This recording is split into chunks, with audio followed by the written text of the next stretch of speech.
My name is Ingrid Fairbanks Webb, and I'm 34 years old. 4 years ago, the night before Mother's Day, I discovered I'd been erased from my own family, removed from our WhatsApp group like a stranger, like someone who never belonged. My mother's message to my siblings was crystal clear. All my children are successful, except Ingrid. She chose to be a lowly teacher. I no longer see her as my daughter. I didn't scream. I didn't call her crying. I simply disappeared, the way she wanted me to. What my mother didn't know was that 4 years later, I'd be standing on a stage in front of 500 people with the governor of Virginia shaking my hand, and she'd be sitting in the audience, uninvited, waiting for a moment in the spotlight that would never come. Before I tell you what happened next, please take a moment to like and subscribe, but only if this story truly speaks to you. Where are you watching from right now, and what time is it where you are? Let me start from the beginning. The night I realized I'd lost the family I thought I had, and began building the one I actually deserved. Growing up, the Fairbanks family was what people in our Virginia suburb called picture perfect. My mother, Margaret Fairbanks, retired from her position as a regional bank manager at 55, not because she needed rest, but because she'd finally secured her seat at the Westbrook Country Club. The membership alone cost more than my annual salary. She wore her Hermes scarves like armor, always draped just so over her shoulders, always in muted tones that whispered old money, even though our money was barely a generation old. My sister Victoria was the crown jewel. 38, a plastic surgeon in Richmond with a clientele that included local news anchors and politicians' wives. She posted photos of her Rolex date, just casually resting on restaurant tables, her perfectly manicured nails wrapped around champagne flutes at charity galas. Every Thanksgiving, she'd update us on her latest subtle work, as if we couldn't see the tightening around her eyes, the lips that seemed fuller each year. Then there was Bradley. 40 years old, corporate lawyer in D.C., drove a Mercedes G-Wagon that he made sure to park in the most visible spot at every family gathering. He had a wife named Carolyn who collected designer handbags the way some people collect stamps, methodically, obsessively, always hunting for the next limited edition.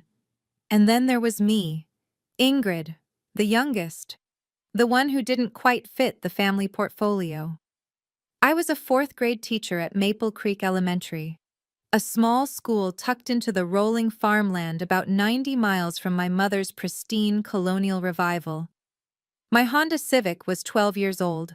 My apartment could fit inside Victoria's walk-in closet. But here's what no one ever mentioned at those country club brunches. My mother had two successful children, a doctor and a lawyer. Not three. Never three. I didn't choose teaching because I couldn't do anything else. When I graduated high school, I had a 4.1 GPA and a full scholarship offer to pursue pre-med at UVA. The same path Victoria had taken a decade before. My mother had already ordered the future doctor bumper sticker for her car. She'd told all her friends at the club. The narrative was set. But I'd spent that summer volunteering at a literacy camp for underprivileged kids in our county. There was this boy, Marcus Jr., 8 years old, couldn't read past a first-grade level, had been told his whole life he was slow. By August, he was devouring chapter books. The day he finished Charlotte's Web on his own, he hugged me so tight I thought my ribs would crack. That was the moment I knew. I called my mother that night to tell her I was declining the pre-med scholarship. I was going to study education instead. I wanted to teach elementary school. The silence on the other end lasted 17 seconds. I counted. "You're throwing your life away," she finally said. "For what? A government salary and ungrateful children?" She didn't come to my college graduation, said she had a conflict, a garden party at the club that same weekend. Victoria sent a card with a check for $50 and a note that read, "Good luck with your little career." I cashed the check. I needed groceries. But I never forgot the message beneath those words. You chose wrong. You chose less. And we will never let you forget it. I didn't choose to be poor. I chose meaning. To my mother, those two things were exactly the same. The exclusion didn't happen all at once. It crept in slowly, like mold in the corners of a room no one bothered to clean. Thanksgiving 2019. I arrived at my mother's house with a homemade sweet potato casserole, her favorite recipe, the one Grandma Ruth used to make. When I walked into the dining room, I found my place card at the small folding table in the corner. The one set up for Victoria's stepchildren and Bradley's toddler nephew. "Oh, honey, we just ran out of room at the main table," my mother said, adjusting her pearl earrings. "You don't mind, do you? You're so good with children." I was 30 years old. Christmas that year was worse. I'd spent 3 weeks knitting my mother a cashmere scarf in her favorite shade of dove gray. When she opened it, she held it up, smiled thinly, and said, "How handmade." Then she turned to Victoria, who had gifted her a Chanel clutch, and spent the next 20 minutes raving about the stitching, the hardware, the craftsmanship. My scarf ended up in the coat closet. I found it there 2 months later, still in the tissue paper, tags I'd carefully removed stuffed back inside. But the final blow came on her birthday in early 2020. I called to ask what time dinner was. "Oh, Ingrid," she said, her voice dripping with practiced regret. "The restaurant only had 6 seats available. Your father, Bradley and Carolyn, Victoria and her date. You understand, don't you? Family comes first." 6 seats. And somehow, I wasn't family enough to fill one of them. But all of that, the folding table, the forgotten scarf, the restaurant that didn't have room, none of it prepared me for what came next.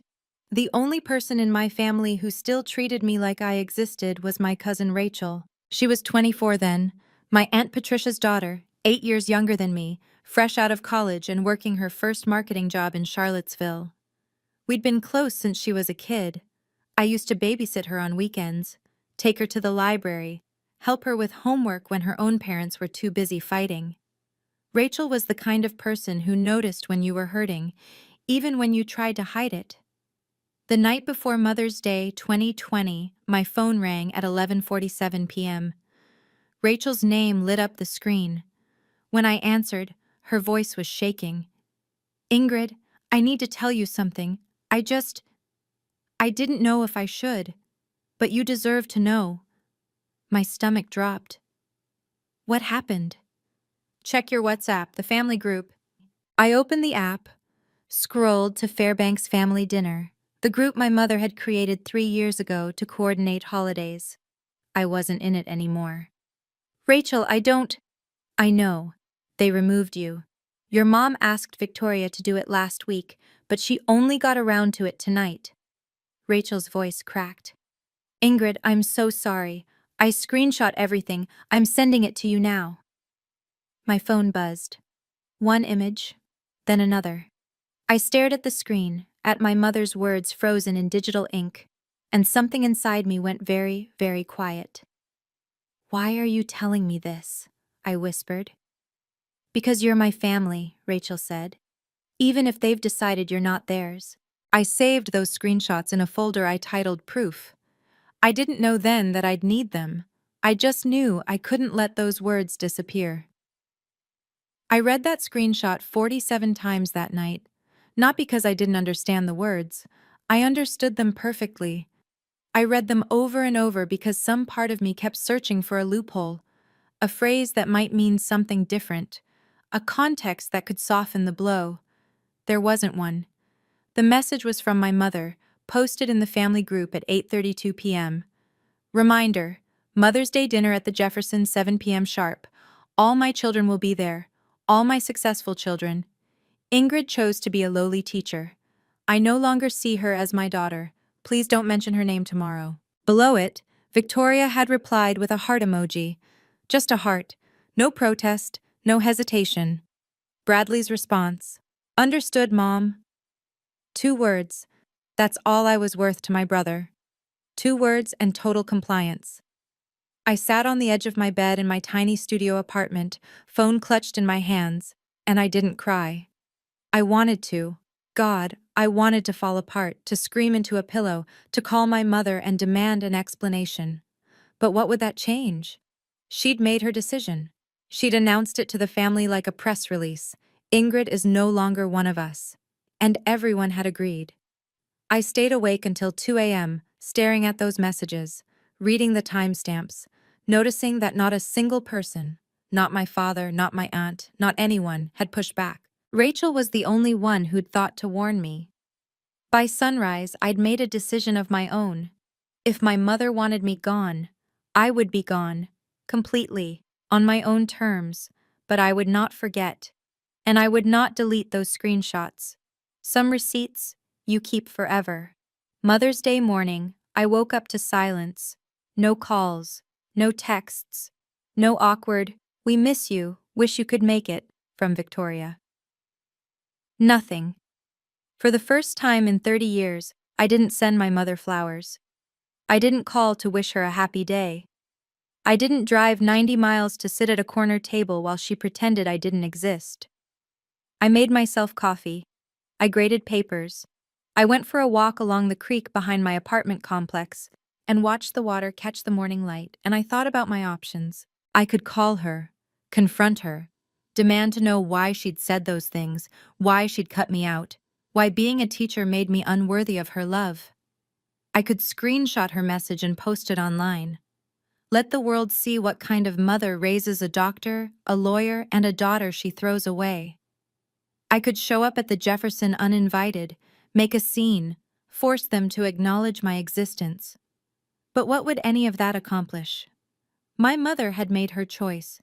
She'd chosen status over her own child. She'd chosen the opinion of women at a country club over the daughter who'd loved her for 3 decades. If she wanted me to disappear, I would give her exactly what she asked for. But not because she demanded it, because I chose it. I blocked her number that afternoon, then Victoria's, then Bradley's. I deleted Instagram so I wouldn't have to see their curated family photos. I didn't know then that my silence would last 4 years. I didn't know that those 4 years would change everything. All I knew in that quiet moment was this: I would not beg to be loved by people who saw me as a stain on their reputation. The world kept spinning, and the Fairbanks family kept pretending I was never part of it. 6 months after that Mother's Day, Rachel called me with an update I hadn't asked for. "Thanksgiving photos are up," she said quietly. "Victoria posted them an hour ago." I told myself I wouldn't look. I lasted 3 hours. The image showed my mother at the head of her formal dining table, flanked by Victoria and Bradley, their spouses arranged perfectly behind them. Crystal stemware caught the light. A massive turkey glistened in the center. The caption read, "Grateful for my amazing family. Mom, you raised us right. 3 people, not 4. My chair wasn't even empty. They'd simply reconfigured, as if the table had always been set for 6 instead of 8. By Christmas, I'd stopped torturing myself with social media. But Rachel still called. "Your mom tells everyone you're doing volunteer work in Africa," she said. "Some kind of education nonprofit. Very prestigious. Can't come home because you're changing lives overseas." I laughed, the bitter kind that scrapes your throat. She's lying to cover up that she disowned me? She's lying so no one asks questions, so she doesn't have to admit she kicked out her own daughter for being a teacher. Rachel paused. "Ingrid, she told Mrs. Patterson at the club that you were nominated for some international teaching award. In Kenya." I hadn't left Virginia in 3 years. That's when I understood. My mother didn't hate me. She hated what my existence said about her. So she'd invented a version of me she could brag about. A humanitarian hero, conveniently unreachable. The real me? The one who taught 4th grade 90 miles away? I was already a ghost. I met Marcus Webb on a Tuesday in October, surrounded by pumpkins and giggling 9-year-olds. His farm, Webb Family Organics, was a local legend. 50 acres of rolling hills, heritage vegetables, a small orchard where families came every fall to pick apples and take photos against the red barn. I'd brought my fourth graders on a field trip to learn about sustainable agriculture. Marcus was waiting by the tractor when our bus pulled up. Tall, broad-shouldered, with kind eyes and soil permanently embedded under his fingernails. He shook my hand and said, "You must be Miss Fairbanks. My daughter hasn't stopped talking about you." His daughter was Lily. 5 years old, golden curls, and a smile that could melt glaciers. She was in my colleague's kindergarten class, but I'd tutored her twice a week after her mother passed away from cancer the year before. "Lily's an incredible kid," I told him. "Smart as a whip, curious about everything." Something shifted in his face. Gratitude, maybe, or recognition of a kindred spirit. "She says you're her favorite teacher in the whole school, even though you're not technically her teacher." He smiled. Her words. That field trip turned into a phone call. The phone call turned into coffee. Coffee turned into a picnic under the old oak tree on his property, where Marcus asked about my family, and I told him the truth. "I don't have one," I said. Or, "They decided they don't have me." He didn't ask for details. He didn't push.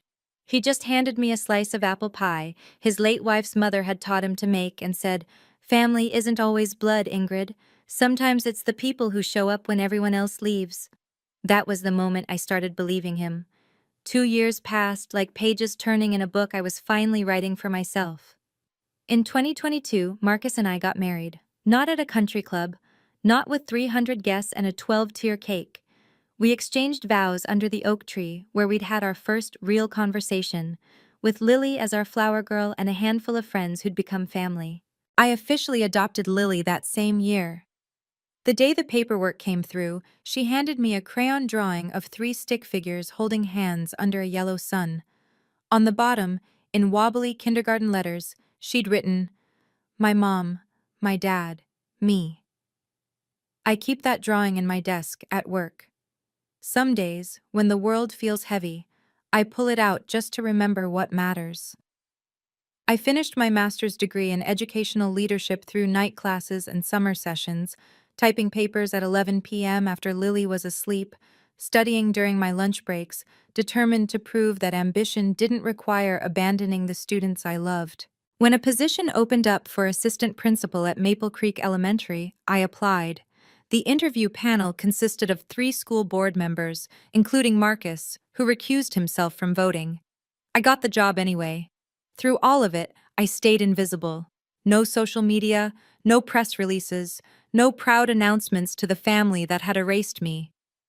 Somewhere in Richmond, my mother was still telling people I was saving children in Africa. Somewhere in D.C., Bradley was still pretending he'd never had a second sister.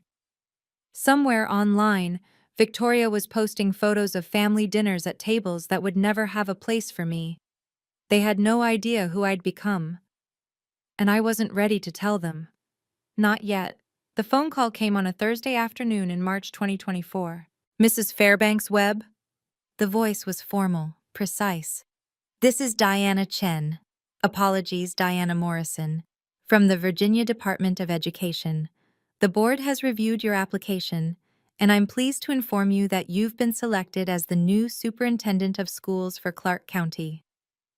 I sat down on the edge of my desk, my legs suddenly uncertain. Superintendent. The position I'd applied for on a whim, never believing I'd actually be considered. Overseeing 12 schools, 4,000 students, 200 teachers. "Are you certain?" I managed. "Your track record speaks for itself. Literacy rates up 18% in 3 years. Teacher retention the highest in the region. The mentorship program you developed is being adopted statewide." A pause. "Dr. Hart specifically recommended you.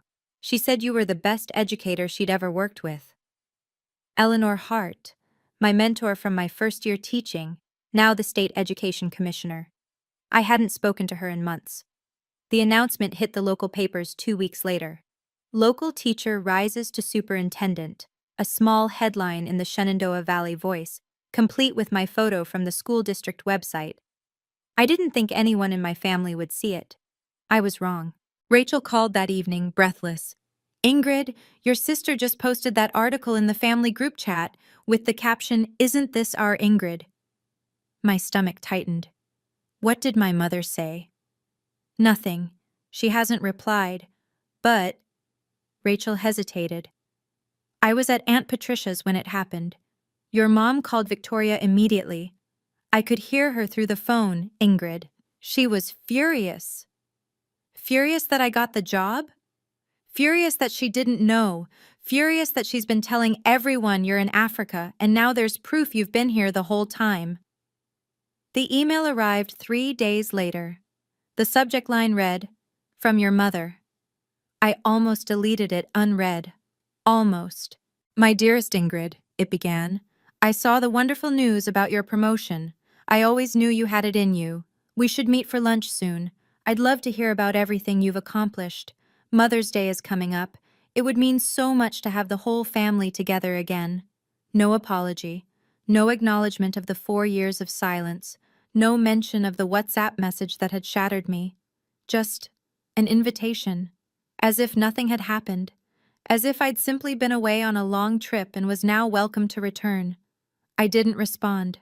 2 weeks later, my phone rang from an unknown number. Against my better judgment, I answered. Ingrid, it's Victoria. Her voice was honeyed, warm, a tone I hadn't heard since we were children. I know it's been a while, but I wanted to reach out personally. Mom hasn't been feeling well and she's been asking about you. She really wants to see you. What's wrong with her? Just stress. You know how she gets, but she misses you, Ingrid. We all do. I called Rachel that night. Is my mother sick? Rachel snorted. She was at the spa yesterday. Posted a selfie in the eucalyptus steam room. A beat. Ingrid, they're not reaching out because they miss you. They're reaching out because you made the news. I already knew. But hearing Rachel confirm it made the truth settle into my bones. Can I ask you something? Have you ever received one of those reconciliation calls, the kind where you can hear the insincerity dripping through the phone? If you know exactly what I'm talking about, comment yes below. And if you want to know what I did next, keep watching. Because what happened at that award ceremony? Even I didn't see it coming. I wish I could tell you I was strong every single day, that I never wavered, never questioned, never lay awake at 3 a.m. wondering if I was the villain in my own story. But that wouldn't be the truth. The doubts crept in slowly after that phone call from Victoria. At work, colleagues kept congratulating me. The superintendent announcement had spread through the county like wildfire. Everyone wanted to shake my hand, ask about my plans, share how proud they were. And then came the questions I dreaded. Your parents must be over the moon, my assistant principal said one morning, beaming. I bet your mom is bragging to everyone at church. I smiled, nodded, changed the subject. That night, I sat at the kitchen table while Marcus washed dishes and Lily did her homework at the counter. The silence felt heavier than usual. You're somewhere else, Marcus said without turning around. Talk to me. I pressed my palms against my eyes. Victoria called, said Mom's been asking about me, that she misses me. I looked up at him. What if I'm wrong, Marcus? What if I've been too harsh? She's still my mother. Maybe I should have... Should have what? He dried his hands, turned to face me. Called her back? Gone to dinner? Pretended the last 4 years didn't happen? I don't know. My voice cracked. I just keep thinking, everyone forgives family, right? That's what you're supposed to do. What if I'm the bad guy here? Marcus didn't answer immediately. Instead, he walked to the office, disappeared for a moment, and returned with his laptop. I want to show you something, he said. Something I've been saving for a moment exactly like this. Marcus set the laptop on the table and opened a folder labeled, Ingrid, do not delete. Inside were files I'd almost forgotten existed. The first, a screenshot of my mother's WhatsApp message, the one Rachel had sent me 4 years ago. The timestamp glowed in the corner, May 9th, 2020, 8:32 p.m. The words hadn't changed. I no longer see her as my daughter. The second, my mother's email from 2 weeks ago. My dearest Ingrid. No apology. No acknowledgement. The third, a photo from Victoria's Instagram, Thanksgiving 2020. The family portrait with the empty space where I should have been. The caption, "Mom, you raised us right." "I saved everything," Marcus said quietly. "Every message Rachel forwarded, every photo that showed up online. I backed it all up to the cloud with timestamps and metadata because I knew this day would come." He sat across from me. "I knew there'd be a moment when you'd forget why you walked away, when you'd start wondering if you were the one who failed." I stared at the screen, at the evidence of my own erasure, and felt something shift inside me. "You didn't fail," Marcus continued. "You survived. You built a life. You became someone, not despite them, but without them." He reached across the table and took my hand. "You don't owe forgiveness to people who never asked for it. You only owe yourself the truth." I closed the laptop slowly. "Rachel sent you something else," I said. "What is it?" Marcus hesitated. "Are you sure you want to see?" I nodded. He pulled up one more screenshot, a new message from the family group chat, dated just yesterday. And when I read it, everything became clear. The screenshot was from the Fairbanks family group chat, the one I'd been removed from 4 years ago. My mother's message glowed on the screen, dated the day before. "Wonderful news. Ingrid is being honored at the State Teacher of the Year ceremony next month. It will be televised. I've already confirmed our attendance. We'll arrive early, sit in the family section, and join her on stage for photos. Victoria, wear your red Valentino. Bradley, bring Carolyn. This is an opportunity to show everyone that the Fairbanks family stands together." Victoria's response: "Already picked out my dress. Should I bring flowers?" Bradley: "I'll clear my schedule. Good PR move." Not a single person had asked if I wanted them there. Not a single message mentioned reconciliation, an apology, or even a private conversation before showing up at the biggest moment of my career. "They're planning to hijack your ceremony," Marcus said, his voice tight with controlled anger. "Walk in like nothing happened. Pose for cameras. Take credit." I read the messages again, slower this time. My mother's words echoed in my head. This is an opportunity. Not "I miss my daughter." Not "I was wrong." An opportunity to fix her reputation, to reclaim the narrative, to stand beside me in my moment of triumph and pretend she'd been there all along.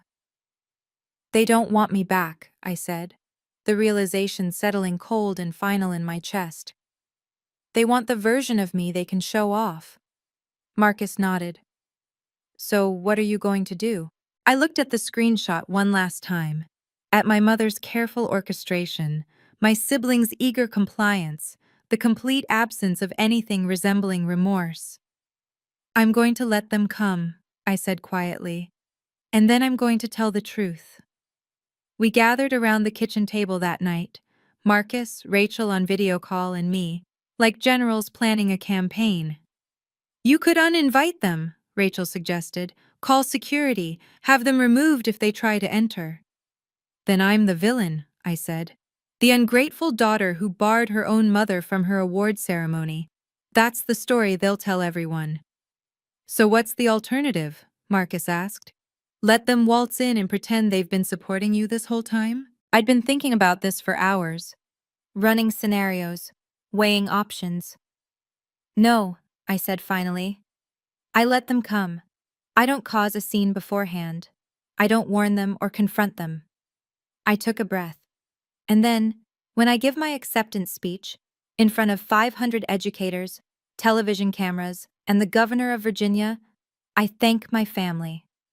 Rachel's face on the screen went still. "Ingrid." "I thank my family," I repeated. "My husband Marcus, who believed in me when no one else did. My daughter Lily, who taught me what unconditional love looks like. And that's it. That's the whole list." Silence hung in the air. "You're not going to mention them at all," Marcus said slowly. "Why would I? They're not my family. They made that clear 4 years ago. I pulled up the screenshot of my mother's WhatsApp message on my phone. I don't need to expose them. I don't need to read this out loud. I just need to not include them. The absence will speak for itself. And if your mother tries to come on stage anyway? Rachel asked. I smiled, the first real smile I'd felt in days. Then I'll remind her, very politely, that I'm simply honoring the boundaries she set. She said I wasn't her daughter anymore. I'm just taking her at her word. Dr. Eleanor Hart called me 3 days before the ceremony. Ingrid, we need to talk.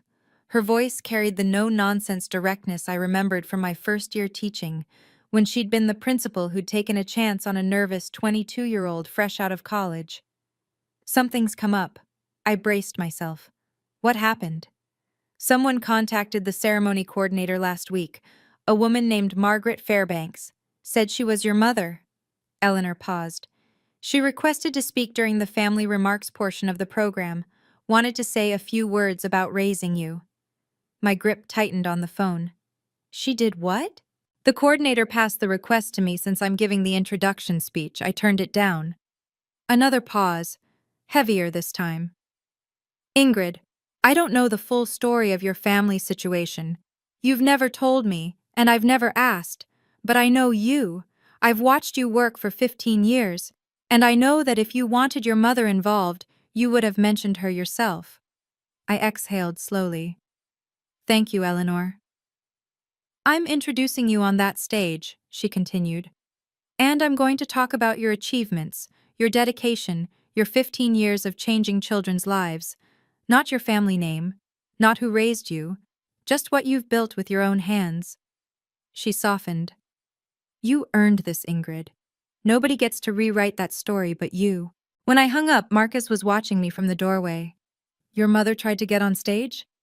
Eleanor blocked her. He shook his head slowly, not in disbelief, in confirmation of everything he already knew about the woman who'd discarded me. She really thinks she can just walk back in, he said. She thinks she deserves to, I replied. That's the difference. The night before the ceremony, I sat at the kitchen table with a blank notepad, a cup of chamomile tea, and the weight of 4 years pressing against my chest. Lily had gone to bed an hour ago, her small hand waving from the doorway. Good luck tomorrow, Mom. You're gonna be amazing. Marcus was in the living room, giving me space to write. He understood that some words needed to be found alone. I stared at the blank page.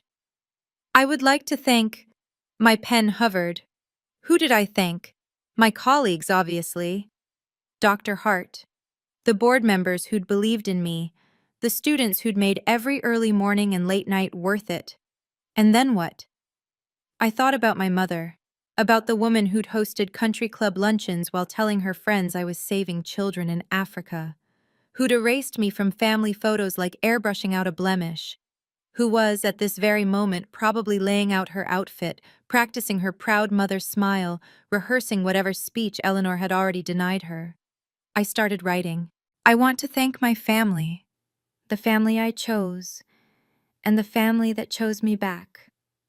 My husband Marcus, who saw me when I was invisible. My daughter Lily, who taught me that love isn't something you earn. It's something you give freely. I put down the pen. That was enough. That was everything. No mention of the Fairbanks name. No acknowledgement of the people who'd announced my exile in a group chat. Just the truth. The family in my speech was the family that had actually shown up. Done? Marcus asked from the doorway. Done, I said. Tomorrow I would stand in front of 500 people. And for the first time in 4 years, I would let my silence speak. The Virginia state capitol had never looked more imposing. I'd seen photos of the building my whole life. Thomas Jefferson's neoclassical design, the white columns, the dome that seemed to touch the sky. But standing at the entrance in my navy blue dress, Marcus on my arm, and Lily holding my hand, I felt like I was walking into history. The ceremony was being held in the House chamber. 500 chairs arranged in precise rows, each one filled with educators from every corner of the state. Principals, teachers, school board members, superintendents like me who'd spent their careers in classrooms before ascending to offices, and cameras. 3 news crews, including a live feed to the Department of Education's website. I signed in at the registration table. A volunteer handed me my badge. Ingrid Fairbanks Webb, 2024 Virginia State Teacher of the Year. Congratulations, she said warmly. Your family must be so proud. I smiled. They are. We took our seats in the front row, reserved for honorees and their immediate families. Lily sat between Marcus and me, her legs swinging beneath her chair, too short to reach the floor. She wore the dress we'd picked out together, soft yellow with tiny embroidered daisies. Mom, she whispered, tugging my sleeve. Is that your name up there? I looked up. A massive banner stretched across the stage. Virginia State Teacher of the Year, 2024, Ingrid Fairbanks Webb. My name, 50 feet wide, impossible to ignore. I squeezed Lily's hand. Yeah, sweetheart, that's my name. Behind me, I could feel eyes on my back, the prickling sensation of being watched. I didn't turn around. I didn't need to. I already knew who was sitting in the second row, uninvited and undeterred, waiting for a spotlight that would never shine on them. I heard them before I saw them. Excuse me, that's my daughter up there. Yes, the honoree. I need to be in the family section. My mother's voice carried across the chamber with practiced authority, the same tone she used to command waiters, silence dissent at dinner parties, convince strangers she belonged wherever she stood. I kept my eyes forward. Breathe. Just breathe. From my peripheral vision, I watched them arrive like a delegation. My mother in cream Chanel, pearls at her throat. Victoria in that red Valentino dress she'd mentioned, cinched waist, dramatic neckline, camera ready. Bradley in Tom Ford charcoal, his wife Carolyn trailing behind in Oscar de la Renta. They swept into the second row, directly behind us, and I heard my mother's stage whisper to the woman beside her, I'm Margaret Fairbanks, Ingrid's mother. I raised that girl from the day she was born. Everything she is, she owes to me. The woman nodded politely, glancing at the banner, then back at my mother. Victoria leaned forward, close enough that I could smell her perfume. Ingrid, you look well. I didn't turn around, didn't acknowledge her. A hand touched my shoulder. Aren't you going to say hello to your family? Bradley's voice, casual, entitled. I turned my head just slightly, not enough to face them, just enough to be heard. My family is sitting right next to me. Then I turned back to the stage, Lily's small hand warm in mine. Want to know what happened when I gave my speech? When my mother heard me thank everyone in my life, except her? I promise you, you won't guess her reaction. If you're still with me, tap that like button, and stay. The next 3 minutes are the reason I'm telling you this story. Dr. Eleanor Hart walked to the podium with the same quiet authority she'd carried into every classroom, every board meeting, every difficult conversation for the past 3 decades. She adjusted the microphone, surveyed the room, and began. In 15 years of working in Virginia's education system, I've had the privilege of meeting thousands of extraordinary teachers. But today, I want to tell you about one who stands apart. I felt my mother shift in her seat behind me, adjusting her pearls, preparing her proud expression for the cameras. Ingrid Fairbanks Webb started her career in a rural elementary school with 23 students, limited resources, and unlimited determination. Eleanor's voice was steady, warm. In her first year alone, she raised reading levels by an average of 2 grade levels per student. Not through magic, through showing up, every single day. She paused, letting the words settle. Ingrid didn't come from a background that made her path easy. She didn't have connections or privilege handed to her on a silver platter. A slight emphasis on those words. Was I imagining it? She built everything herself. Her master's degree while teaching full-time. Her mentorship program that's now being adopted in 37 counties across the state. Her family, my breath caught, which I have the honor of introducing now.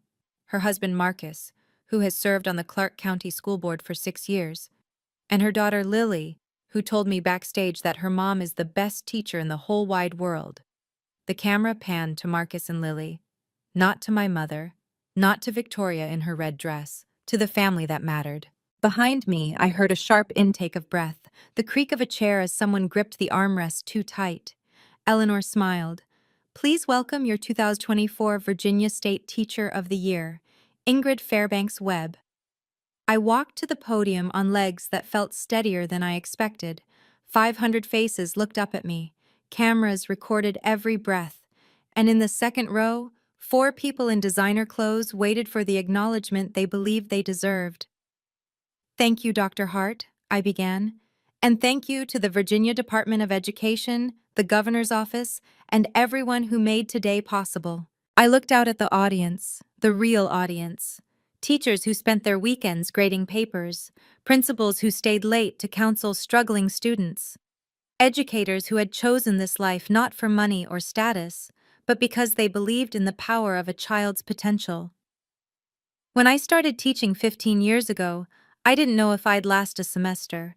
The hours were long, the pay was modest, and some people, I paused, choosing my words carefully, questioned whether it was a path worth taking. Silence, the kind that vibrates. But here's what I learned. Teaching isn't about proving anything to anyone. It's about showing up for the kids who need you, even when no one else does, especially when no one else does. I took a breath. Which brings me to my thank yous. To my colleagues at Maple Creek Elementary, you are my village. To Dr. Hart, who saw something in me when I was just a nervous 22-year-old with a dream. I owe you more than words can say. I turned toward the front row. And to my family. I smiled at Marcus, at Lily. My husband Marcus, who believed in me when I'd stopped believing in myself. My daughter Lily, who reminds me every single day what unconditional love looks like. I stopped. That was the list. Behind me, someone in the second row stood up. Ingrid. My mother's voice. I didn't turn around. Ingrid, sweetheart, surely you didn't forget your own mother. Margaret's voice rang through the chamber, her tone halfway between wounded and commanding, the kind of voice designed to make everyone in the room sympathize with her, the neglected mother overlooked by her ungrateful child. I heard movement behind me, heels clicking against marble. She was walking toward the stage. 500 heads turned, cameras swiveled. The moment stretched like taffy, sticky and inescapable. My mother reached the bottom of the stage steps, her cream Chanel catching the light, her practiced smile firmly in place. I'd just like to say a few words about my daughter, about how proud I am of everything she's... Mrs. Fairbanks. My voice came out calm, quiet, amplified by the podium microphone for everyone to hear. She stopped mid-sentence, one foot on the first step. Thank you for attending, I said, meeting her eyes for the first time in 4 years. But the family portion of my speech has concluded. Her smile flickered, just for a second, a hairline crack in the facade. Ingrid, I'm your mother. You said you no longer saw me as your daughter. The words fell like stones into a still pond. 4 years ago, in a group message, you said I chose to be a lowly teacher and that I was no longer part of your family. Gasps rippled through the audience. A murmur of voices. Someone dropped a program. I've simply honored your decision, I continued evenly. The family I thank today is the family that stood by me, the family that didn't require me to prove my worth through a job title or a salary. A security guard approached Margaret gently, gesturing back toward her seat. She stood frozen, not moving forward, not retreating. For the first time in my life, my mother had nothing to say.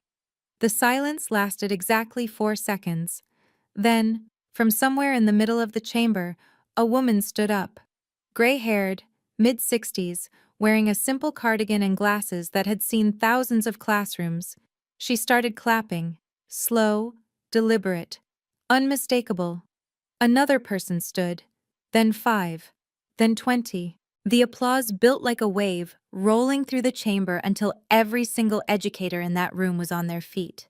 500 people giving me something my own mother never had, validation without conditions. I gripped the edges of the podium, my eyes burning. The security guard gently guided Margaret back to her seat. She walked stiffly, mechanically, her perfect posture crumbling with each step. Victoria reached for her arm, whispering something urgent, but Margaret shook her off. I caught fragments of conversations from nearby rows. Did you hear what she said? Her own mother disowned her? For being a teacher? That's disgusting. So that's the woman who called her a lowly teacher. Can you imagine? The story was spreading through the room like wildfire. Every whisper another nail in the coffin of my mother's carefully constructed reputation. When the applause finally subsided and people took their seats, I saw Margaret sitting rigidly in her chair, staring straight ahead. Her cream Chanel suddenly looked too bright, too trying too hard. Victoria was furiously typing on her phone. Bradley's jaw was clenched so tight I could see the muscles working from the stage. And in the front row, Lily was looking up at me with shining eyes. "You did it, Mom," she whispered, too quiet for anyone else to hear. But I read her lips perfectly. I smiled at her. Just her. The rest of the audience faded into background noise. My family was proud of me. That was all that mattered. They cornered me in the hallway outside the chamber. I'd just finished taking photos with the governor, a kind man with a firm handshake who'd told me my speech was the most honest thing he'd heard in that building in 20 years, when I saw them approaching. My mother, flanked by Victoria and Bradley, moving through the crowd with the determination of people who believed they were owed an explanation.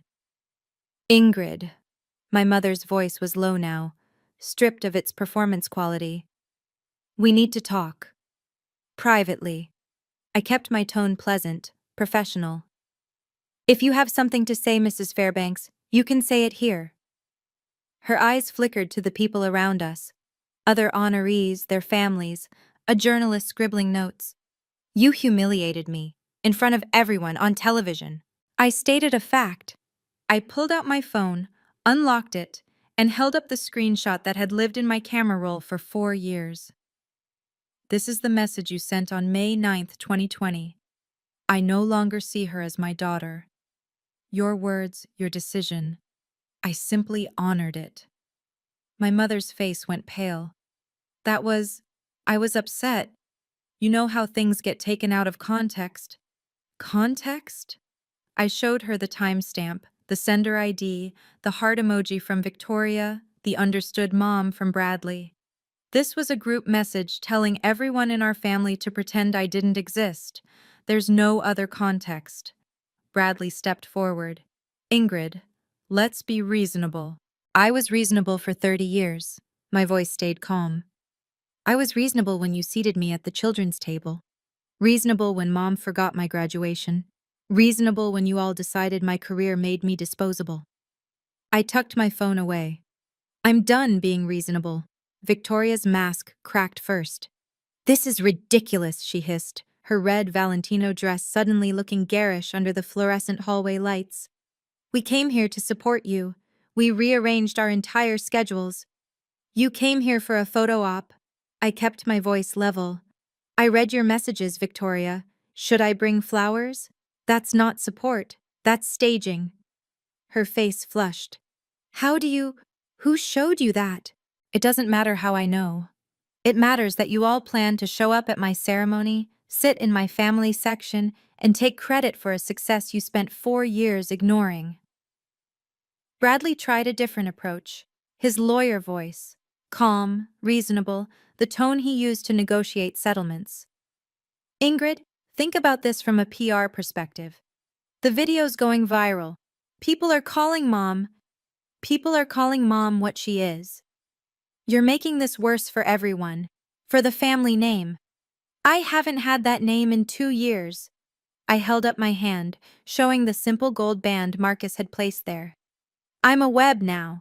And funny thing about family names, they only mean something if the family behind them is real." Victoria stepped closer, her voice dropping to a fierce whisper. You think you're better than us, don't you? Just because you got some award? No. I met her eyes. I think I'm exactly what I've always been. A teacher. The same teacher you called lowly. The same teacher Mom was embarrassed to mention at her country club. I turned to look at all three of them. I didn't become better than you. You decided I wasn't good enough and I stopped trying to change your minds. Behind me, I heard Marcus's steady footsteps. Lily's small hand found mine. Ready to go home? He asked. More than ready. I turned to face my mother one last time. She looked smaller somehow. The cream Chanel hung differently now. The pearls seemed less polished. 4 years of careful reputation building, undone in 3 minutes on a stage she'd never been invited to share. Mrs. Fairbanks, I said quietly, quiet enough that only she could hear. 4 years ago, you made a choice. You chose your image over your daughter. You chose the opinions of women at a country club over a child who loved you. Her lip trembled. The first crack in her armor I'd ever seen. I could hate you for that, I continued. I spent a lot of nights thinking I should, but here's what I realized. Hating you would mean you still controlled my life. And you don't. Not anymore. Ingrid, I'm not asking you to apologize. I don't need your apology to be happy. I've been happy for 2 years without it. I took a breath. But I want you to understand something. I'm not doing this to punish you. I'm doing this because I finally learned the difference between forgiveness and self-respect. I turned to Victoria. You asked if I think I'm better than you. I don't. I just think I deserve to be loved without conditions. And I found that somewhere else. To Bradley. You were worried about the family name, but names are just words. Family is showing up. You didn't show up for 4 years. You don't get to start now. I stepped back, Marcus's hand warm on my lower back, Lily pressed against my side. Goodbye, Mrs. Fairbanks. Victoria, Bradley. I nodded once. I hope you find whatever it is you're looking for, but you won't find it with me. We walked out the doors without looking back. The fallout didn't happen overnight. It crept in slowly, like water through foundation cracks. Rachel called me a month after the ceremony with updates I hadn't asked for, but somehow needed to hear. Your mom resigned from the country club social committee, she said. Said she needed to focus on family matters. But everyone knows the real reason. Women were asking her questions she couldn't answer. About you, about the speech, about what kind of mother disowns a daughter for being a teacher. I stirred my coffee, watching the cream swirl. And Victoria? She deleted all her family Instagram posts. Every single one. Someone in the comments of her practice page asked if she was the sister who sent a heart emoji when her mom disowned her sibling. Rachel laughed bitterly. Apparently, patients don't love knowing their plastic surgeon has a heart emoji to family cruelty response time of 30 seconds. Bradley had gone silent entirely. According to Rachel, he'd told their Aunt Patricia that the whole situation had been blown out of proportion and that he'd prefer not to discuss it. The professional class had its ways of punishing social missteps. No one was boycotting Victoria's practice or refusing to hire Bradley's firm. But there were whispers, side-eyes at networking events, the subtle distancing that happened when people realized someone's shiny surface hid something rotten underneath. Your mom's seeing a therapist, Rachel added quietly. She told Aunt Patricia she wants to understand what went wrong. I set down my mug. Good for her. You don't want to know more? Maybe she's actually changing? Maybe she is. I looked out the window at the oak tree in our backyard, the one where Marcus and I had exchanged vows. But her changing doesn't change what happened, and it doesn't obligate me to go back. 6 months later, I learned what peace actually feels like. Not the absence of noise. Our farmhouse was never quiet. Lily practiced piano in the living room, the keys stumbling over Fur-Elise with determined imperfection. Marcus argued with the tractor in the barn, convinced it understood his lectures about fuel efficiency. The chickens had opinions about everything. But underneath all that noise, stillness, the kind that comes from knowing exactly where you belong. I was still superintendent.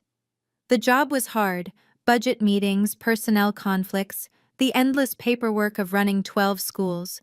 But every morning when I walked into my office, I saw Lily's crayon drawing pinned above my desk. 3 stick figures, yellow sun. My mom, my dad, me. That was my daily reminder of what success actually looked like. On our 3rd wedding anniversary, Marcus and I had another picnic under the oak tree. Lily helped set up the blanket, spreading out plates of cold fried chicken and Marcus's mother's famous biscuits. The evening light turned everything gold. "Someone from a publishing house called last week," Marcus mentioned casually, handing me a glass of lemonade. "They want you to write a book. About your career, your journey, all of it." I shook my head before he finished. "I don't want to live in the past. Even if it could help other people, other teachers who've been made to feel small." I thought about it, really thought about it. "If I ever tell this story publicly," I said finally, "it'll be on my terms. Not for revenge, not for profit, just to let someone else know they're not alone." Lily crawled into my lap, smelling like grass and sunshine. "Tell me a story, Mom." I kissed the top of her head. "Once upon a time, there was a teacher who found her family." The letter arrived on a Tuesday in October, almost exactly 1 year after the ceremony. No return address on the envelope. Just my name, written in handwriting I recognized immediately. The careful cursive my mother had always prided herself on. The elegant loops she'd spent years perfecting at charm school in the 1970s. I sat at the kitchen table for a long time, just holding the envelope. Marcus came in from the barn, saw what I was holding, and sat down across from me without a word. "You don't have to open it," he said. "I know." I opened it anyway. The letter was 2 pages, handwritten on her personalized stationery. The cream cardstock with her initials embossed in gold. "Ingrid, I've written this letter 47 times. Each time I tried to explain, to justify, to make you understand why I did what I did. But the truth is simpler and uglier than any explanation I could give. I was afraid. Afraid of what people would think, afraid of being judged, afraid that your choices somehow reflected failures in me. I don't expect you to forgive me. I haven't even forgiven myself. I just want you to know I was wrong. Not upset or taken out of context. Wrong. And I'm sorry for every day you spent believing you weren't enough. You don't owe me a response. You don't owe me anything. But if you ever want to talk, not reconcile, just talk, I'll be here. Your mother, even if that word doesn't mean to you what it should." I read it twice. Then I folded it carefully and put it in the kitchen drawer. "What are you going to do?" Marcus asked. "I don't know." I looked out at the oak tree, its leaves turning amber in the autumn light. But for the first time, I think I don't need to know yet. You know what kept me awake for months after all of this? Not anger, not even sadness. It was one question: why? Why would a mother erase her own child? What kind of person looks at their daughter and sees a liability? I spent a lot of time reading about this, talking to a therapist friend, trying to understand, not to forgive, but to stop carrying the weight of confusion. Here's what I learned about people like my mother. Margaret Fairbanks grew up in a family where love was transactional. Her own parents praised her when she achieved and withdrew when she didn't. She learned early that worth equals performance, that you earn your place at the table, literally. By the time she had children of her own, she didn't know any other way to love. When Victoria became a surgeon and Bradley became a lawyer, my mother wasn't just proud, she was relieved. Their success proved she was a good mother. Their achievements were her achievements. Their status protected her from the shame she'd carried since childhood. And then there was me, the daughter who chose meaning over money, who picked a lowly profession that made Margaret feel exposed. Every time someone asked about her kids, she had to explain me, and explanation felt like failure. So she did what scared people do. She cut out the part that hurt. It doesn't excuse her. Nothing excuses abandoning your child. But understanding this helped me realize something important. Her rejection was never about my worth, it was about her wounds. And here's the thing I want you to hear. If you've ever been in my shoes, you are not responsible for healing people who hurt you. You can understand them without excusing them. You can have compassion without giving them access to your life. Boundaries aren't walls built from anger. They're doors you get to control. If this story resonated with you, I have a question. Have you ever had to choose between keeping the peace and protecting your peace? Drop your answer in the comments. I read every single one. And if you want more stories like this, check out the video linked in the description. I think you'll find something that speaks to you. Thank you for being here. Thank you for listening. I'm Ingrid, and I finally know what family really means.